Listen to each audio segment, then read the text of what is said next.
the only African-American woman that ever been elected to the United States Senate. A whole range of people. No, my point is, that's not true. The other one is here. So last night was the November Democratic debate. 2.5 hours, 10 candidates still, and I'm going to try to break this down. So it's impossible to break down a 2.5 hour debate in however long this video ends up being. So I'm going to focus on what I think are the top 4 candidates: Bernie Sanders, Joe Biden, Elizabeth Warren, and Pete Buttigieg. And I'm being super charitable here to Pete Buttigieg. I mean, he's barely a top 4 candidate, but because he's leading in a couple polls in Iowa, I think it's worth mentioning him. But overall, I mean, nationally, he's nowhere near the other 3 on this list. But with that said, let me first show you here the total time given during this debate to each of the candidates. You see Elizabeth Warren had the most time, followed by Pete Buttigieg, who, again, is barely in the top 4, then Biden, and then Sanders. Now, Bernie Sanders has been a top 3 candidate this entire race. Since he entered the race at the beginning of the year, he has been a top 3 candidate. In not one debate, I'm almost positive of this, but in not one debate has he been given a top 3 spot in terms of speaking time. This is intentional. I mean, if you watch cable news, you see their coverage. They largely ignore Bernie Sanders, or when they talk about him, they just push him to the side. So they don't treat him like a serious candidate, and this is shown in the debates, in who they ask the questions, in who they allow to go past the time that they're given. Bernie Sanders is simply not treated the same as the other top candidates in this race. It is obvious every single time in each of these debates. But let me start here with the clips. So there are a lot of clips to go through.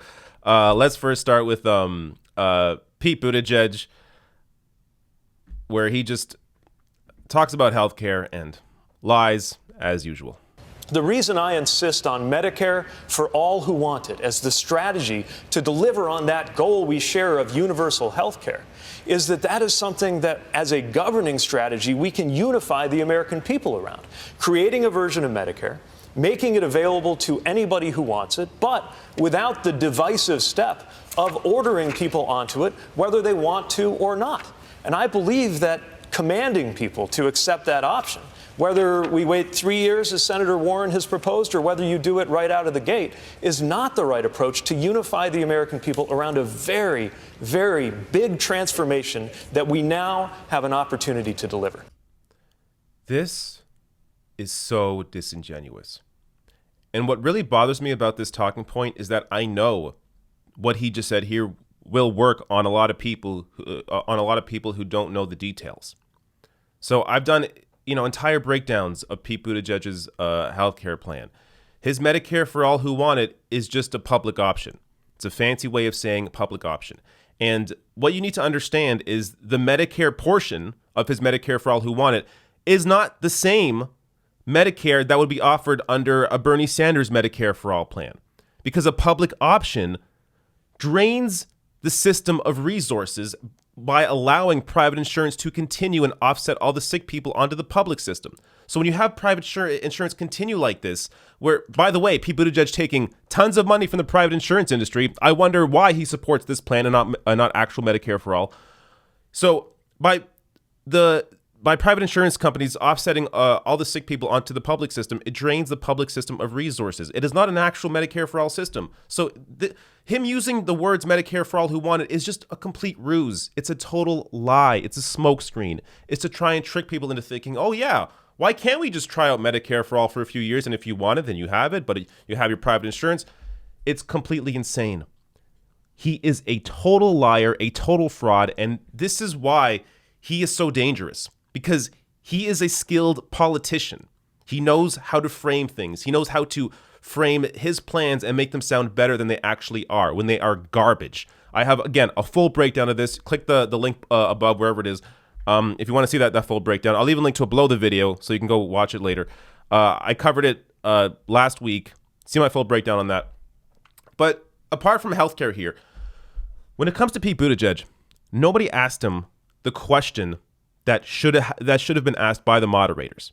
So what Pete Buttigieg did in South Carolina if any other candidate did what he did, there would have been there would have been 30 minutes dedicated to it. So here's the breakdown in case you don't know. Again, another thing I broke down over the weekend was this Pete Buttigieg story in South Carolina. Crystal Ball tweets out the summary, though, saying, imagine if Bernie faked black endorsements, said supporters of his plan for Black America were black when they were actually white, and used a stock photo from Kenya. Absolutely embarrassing that Pete didn't get one question. Sometimes the bias is just so absurdly obvious. So Crystal Ball is, by the way, a former host on MSNBC. She now hosts The Hill Rising, great morning political show. And that's it right there. That's what Pete Buttigieg's campaign did. I have a full breakdown again over the weekend of this, but not one question about this. If Bernie Sanders did this, it would have been a huge story. Like, the bias is so obvious. And you know, when you look at his donors, look at who's giving Pete Buttigieg money, including an NBC executive. When you look at his donors, who's giving him money, who's supporting his campaign, the most billionaire donors in the race, and then he walks out here pretending he has all these very logical plans that people will love. Oh, he's so progressive. He is so fake. And my God, Trump would tear him apart. He is the standard typical politician, lying to you, says what you think what you think you want to hear from a politician. He'll say it just to appeal to you, but actually underneath, when you dig into the details and see who he actually is, see who supports him, just complete phony. So it has to be. We should probably be talking about Pete Buttigieg more often because of how fake this guy is and how successful he's been at pulling the wool over people's eyes. Just total fraud. Let's get to Elizabeth Warren now and her answer on healthcare. What do you say to voters who are worried that your position on Medicare for All could cost you critical votes in the general election? First 100 days, I want to bring in 135 million people into Medicare for All at no cost to them. Everybody under the age of 18, everybody who has a family of four, income less than $50,000. I'm going to lower the age of Medicare to 50 and expand Medicare coverage to include vision and dental and long-term care. And then in the third year, when people have had a chance to feel it and taste it and live with it, we're going to vote and we're going to want Medicare for all. Okay. Elizabeth Warren's plan is better than Pete Buttigieg's, and she's actually honest about what her plan is, but it's not a good strategy. And I'll get to that in a minute. First, I want to just touch on the question here from the moderator, Kristen Walker, I believe. So this is an example of how the questions were framed all night and how they're framed in every single debate so far, always from a conservative perspective. Here, Medicare for All could cost you critical votes. Based on what? Every single poll, everything, every piece of data shows the American people as a whole, not just Democrats. The American people want a universal healthcare system. And guess who they trust most on healthcare? Look at these headlines. This from July. CNN poll, Democrats see Sanders as the best to handle healthcare. Tulchin research from August 6th. In case you missed it, new poll shows voters strongly prefer Sanders' Medicare for All over Biden's healthcare plan. This from Newsweek in November. Bernie Sanders best on healthcare, the economy, environment, and immigration in new 2020 poll. Again and again and again and again, Bernie Sanders is polled as the person that Americans trust most when it comes to healthcare. Yet the way they frame these issues, if you support Medicare for All, aren't you going to lose votes? Can you imagine anybody going to the polls next year, Trump or the Democratic nominee? Well, on one hand, you have a horribly corrupt idiot in the White House. On the other, this candidate supports Medicare for All, so I think I'm going to go with Trump. Who are these people? That person doesn't exist. This is what cable news does. They create this world that doesn't actually exist. the world of the status quo. They support the status quo. They support these tax cuts for the wealthy, for massive corporations, because it benefits them. They pretend this is all great, all normal. And if you change anything, if you want improvements to any of this, well, you're going to lose votes. Lose votes from who? The executives at NBC?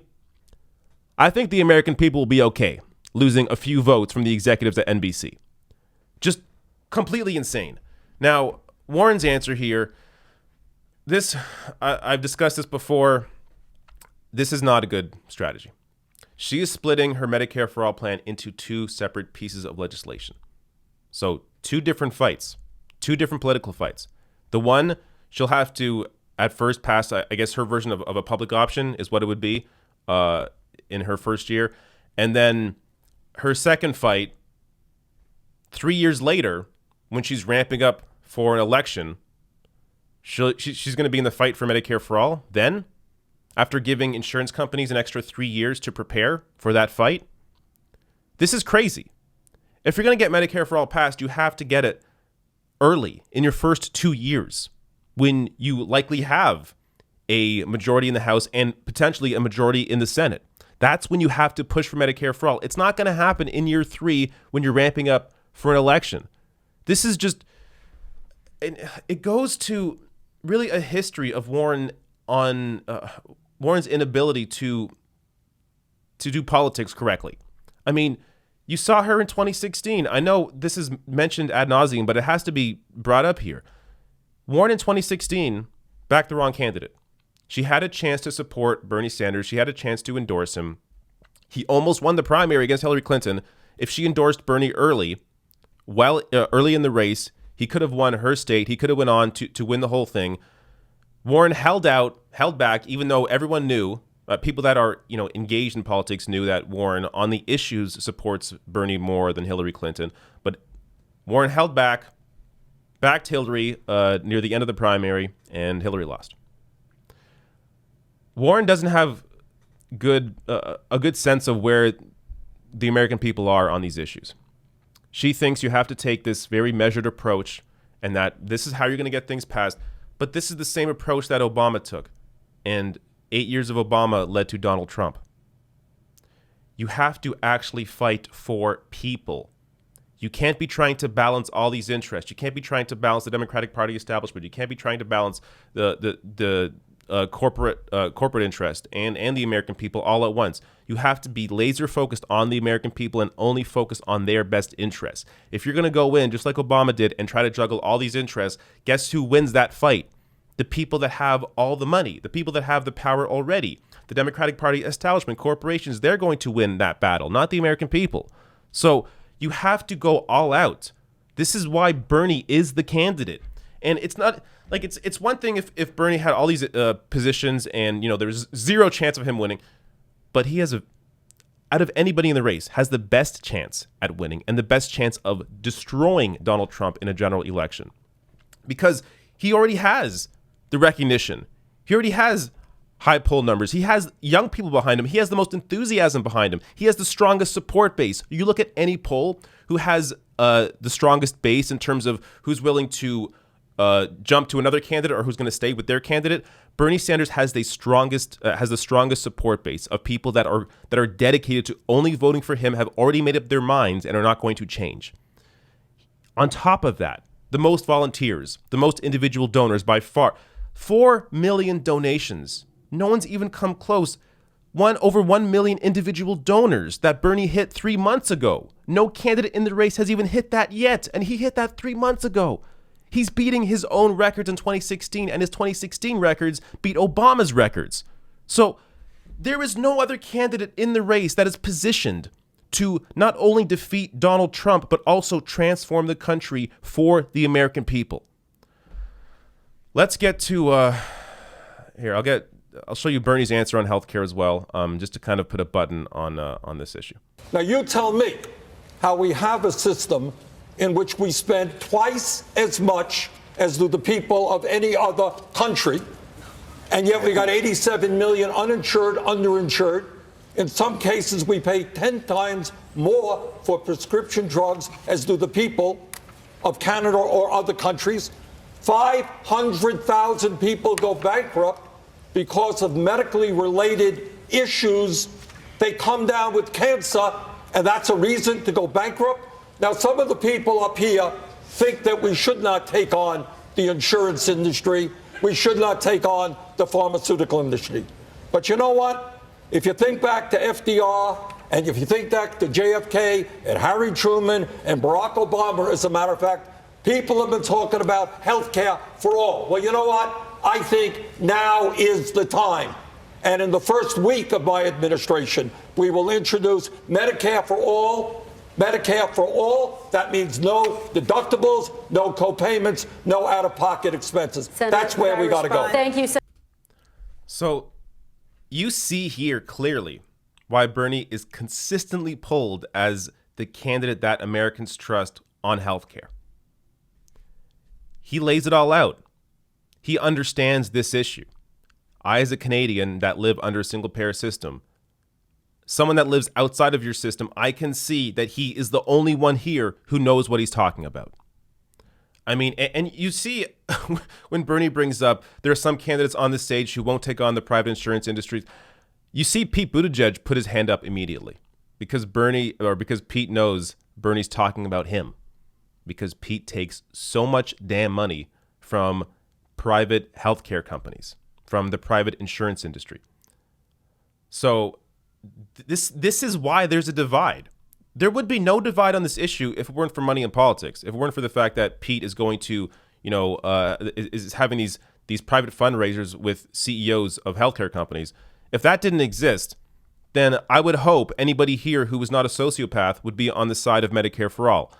But Bernie, because his campaign, he's only dedicated to individual donors. He has no private fundraisers, no super PAC, no corporate money, nothing, just individual donations. Because that's how he's running his campaign, his dedication is to the people.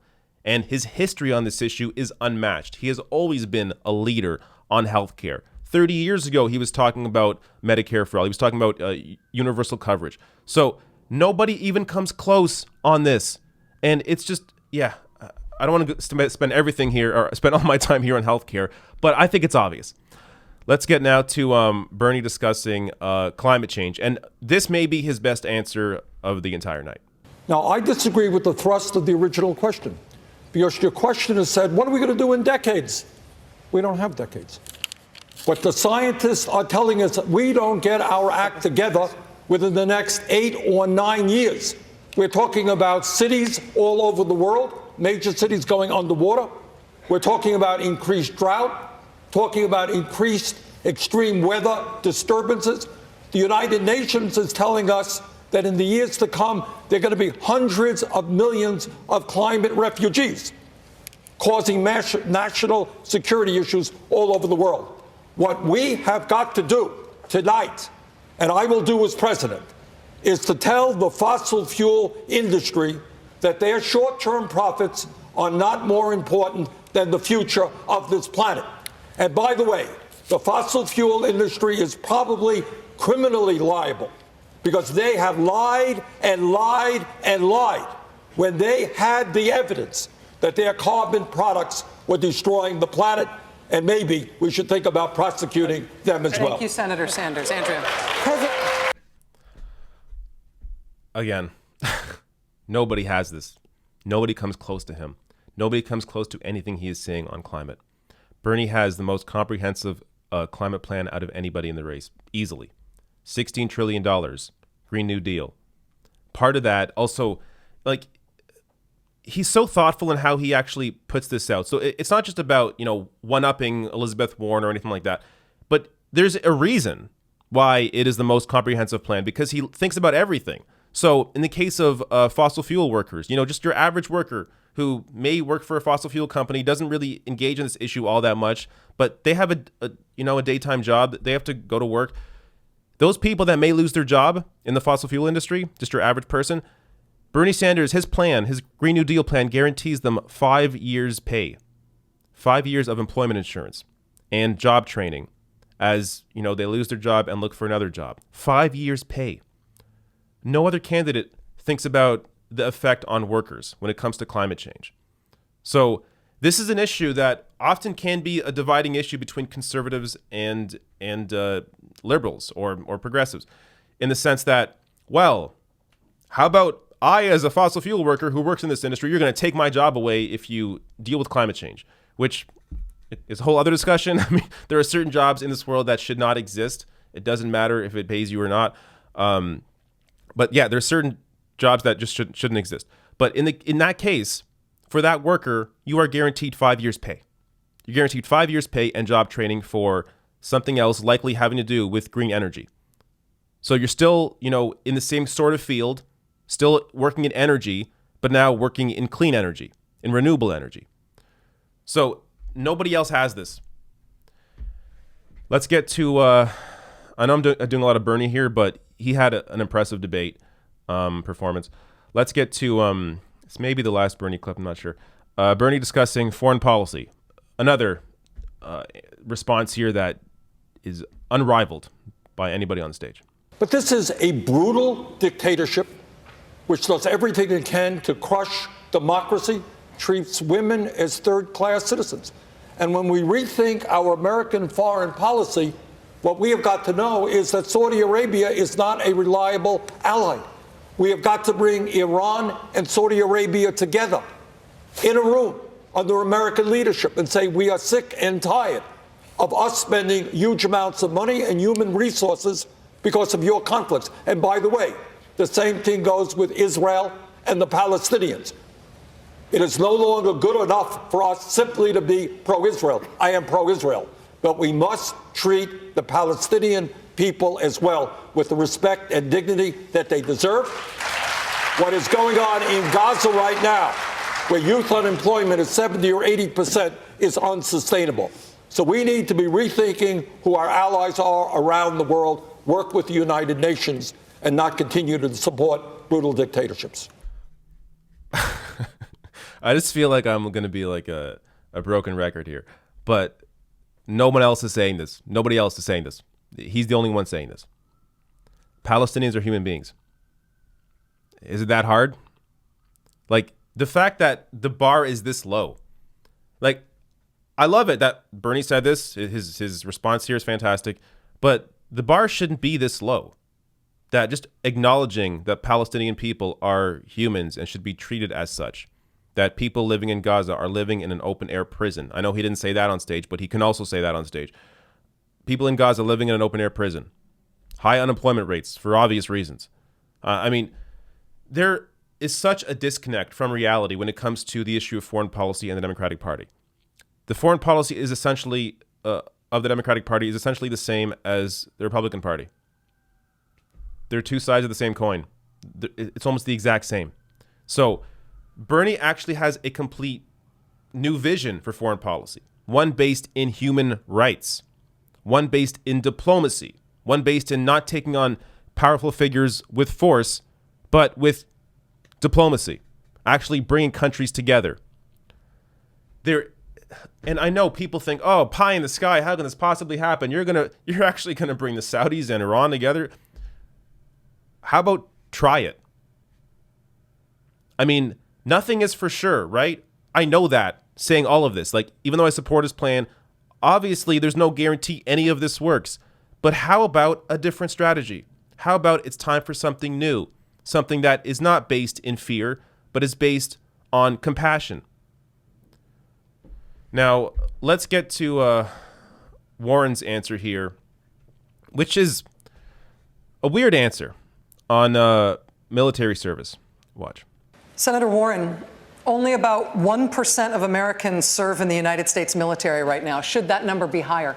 Yes, I think it should be. You know, all three of my brothers served in the military. One was career military. The other two also served.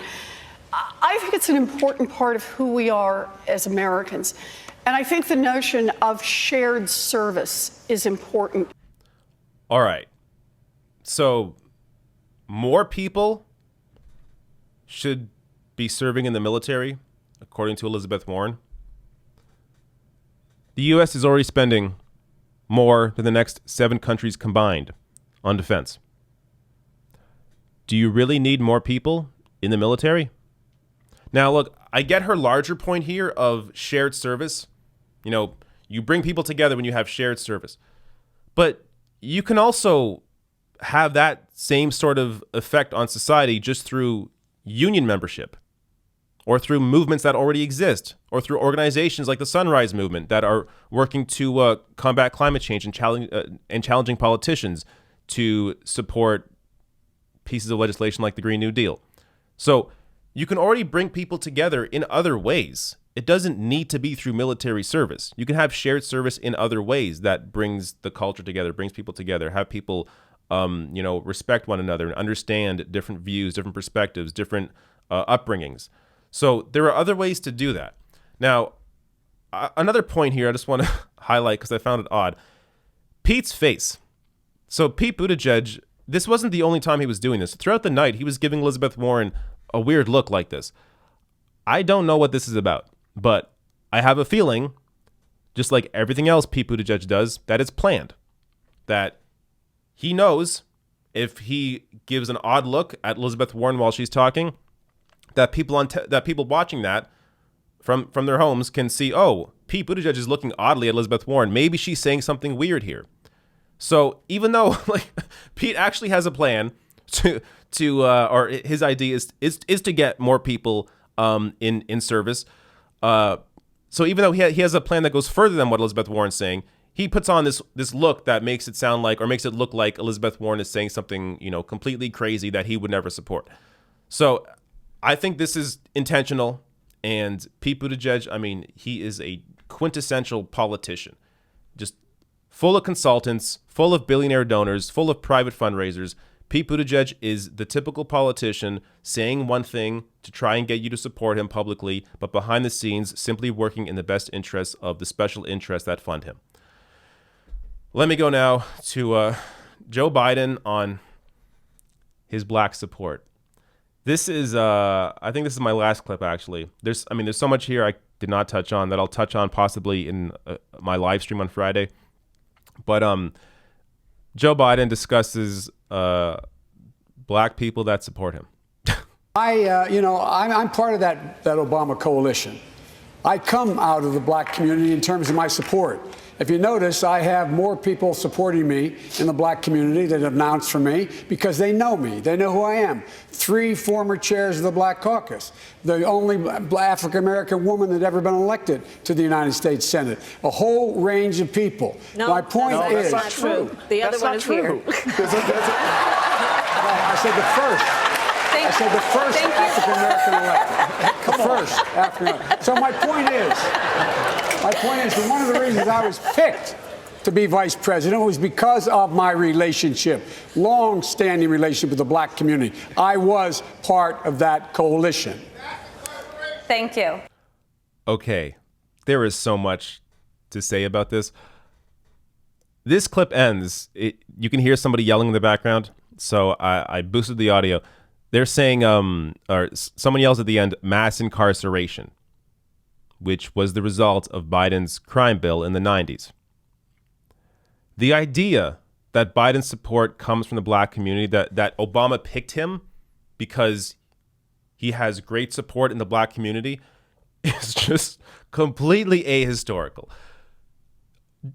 Obama picked Joe Biden as VP because of the white people that were afraid of voting for a black man. Joe Biden's connections to the white community helped Obama, which is why Obama picked Biden as his VP. The idea that Obama picked Biden because he has connections to the black community is so completely insane. It's just the fact that he is saying this on stage with a straight face. It is incredible how much of a lie this is. Everybody understands Obama picked Biden because it would help Obama appeal more to white voters. Everybody knows this. So, Biden is just, throughout this entire night, I know I didn't use too many clips because it's just, basically, I would show a clip. If I did more of Biden, I would just show a clip and laugh because that's what this is. And having the entire crowd, as well as Kamala Harris and Cory Booker, laugh at Joe Biden, I don't think helped him all that much. We're going to see, look, every time there's a debate, we always assume Biden's going to drop in the polls. He does a little bit, but he always bounces back. I don't know. A lot of these polls also skew older voters, skew dedicated Democratic voters, as opposed to trying to, understand what the non-voter is feeling. Because part of the way Democrats have to win is by getting out people that don't normally vote. You know who gets a lot of those supporters? Bernie Sanders. Bernie Sanders appeals a lot to non-voters and to independents. He is a lifelong independent. Not being tied to either party is a huge plus for many voters who have been disenfranchised or disaffected by this system. They feel the system no longer represents them. This two-party system no longer represents them. You have a lifelong independent there, up there as potentially the Democratic nominee. All of a sudden, you're getting out a lot more non-voters. So, yeah, Biden just completely nuts. I was going to potentially show Bernie's closing remarks because I thought they were fantastic, but I may do a separate video on that. There's really a lot here I couldn't get to. There's an exchange between Tulsi Gabbard and Pete Buttigieg where, again, it would have just shown the same thing, that Pete Buttigieg is completely phony. I may show that again, or I may show that during my live stream on Friday. Apart from that, Cory Booker had some solid moments. Before that clip I just showed you, Cory Booker went after Joe Biden. It was a great moment. MSNBC keeps trying to make Amy Klobuchar a thing. I don't know why. It's amazing to me that Klobuchar's actually been in the race this long. I thought she would have been out a long time ago. But the press loves to cover her. So she's remained some kind of support base, largely based on how often the press bring her on television. But when it comes to the top four, I thought Elizabeth Warren, even though she had the most time, it kind of surprised me that she had the most time. Because I thought her performance here was largely forgettable. Didn't really stand out. And I could easily pick apart. I mean, again, Warren is better than most people on stage, apart from Bernie, obviously. But she's better than most people on stage. But a lot of what she said was just, I don't know. It was kind of forgettable. And the parts that where I can actually dig into, like on healthcare, it's clear that her plans just don't match up to Bernie's. So it's hard for me to look at her just on her own when you have another candidate on stage that is just a lot better on these issues. Joe Biden, total mess, as you saw. I don't even know what else there is to say. I mean, I can't imagine anybody watching my show supports Joe Biden. So the Joe Biden supporters are either not paying attention or just watch cable news and really have no idea what's actually going on. Pete Buttigieg, just complete phony. Again, I don't know how anybody trusts this guy. You look at anything, and when it comes to the question of South Carolina, what he did in South Carolina, how that wasn't brought up by anybody, by any of the moderators or anybody on stage for that matter. Unbelievable. He just gets to slide by with barely any criticism. So this has to change. They have to begin to actually look into his record, actually criticize him in the next debate. He better get questions about this. Bernie Sanders, I think clearly had the best debate. And look, I know I'm biased. I support Bernie Sanders. Obviously, I think he had the best performance here. But you just have to look at this also objectively. Look at what he supports. Look at what he's fighting for. Look at who he's fighting for. Look at who backs him. Look at where his money comes from. Look at his history. Look at his 40-year record on these issues as a leader. I mean, he not only looked presidential on this stage, but he was also the only real person on the stage. He's actually a human being. So I just think this is so clear. And I am somebody that doesn't live in the country. I'm coming at this from an outsider. I don't understand how anybody sees this any differently. Look, if you're an incredibly wealthy person, you're very greedy, you like the taxes the way they are, you don't want a wealth tax, you don't care about Medicare for all, you don't care about helping other people. Okay, if you're just a complete jerk, a complete wealthy jerk, okay, fine. I guess you don't like Bernie, and I get it because you're a wealthy jerk. But if you're anybody else, if you're the average person, medical expenses are too high. Student debt is holding you down. Low wages holding you down. The cost of housing holding you down. Climate change and the future of the planet is worrying you. I mean, go down the list. Bernie has the best policy on every single issue in this race out of any candidate in the race. And that's just on policy. Then you look at the actual, and not even to mention foreign policy. He's in his own league on foreign policy. Nobody even touches his foreign policy. But then you look at him as just a candidate, as a human being, as somebody who has fought for people his entire career. This is somebody who not only is a fantastic candidate, but has built a grassroots movement in order to pass this agenda. He's the only one in the race with this movement. A movement, by the way, he mentioned in his closing remarks, which, again, hopefully I'll touch on in a different video. But he's the only one with this grassroots movement. 4 million donations, over 1 million individual donors, the most volunteers by far. He has, if you look at polling or you look at stats from counties that flipped from Obama to Trump in 2016. You look at those counties. Bernie has the most donations from those counties by far, more than double Biden and Warren in those counties. So if you're talking about someone who can defeat Trump, that's Bernie. If you're talking about somebody who can transform the country for the best interests of Americans, that's Bernie Sanders. It's not even close.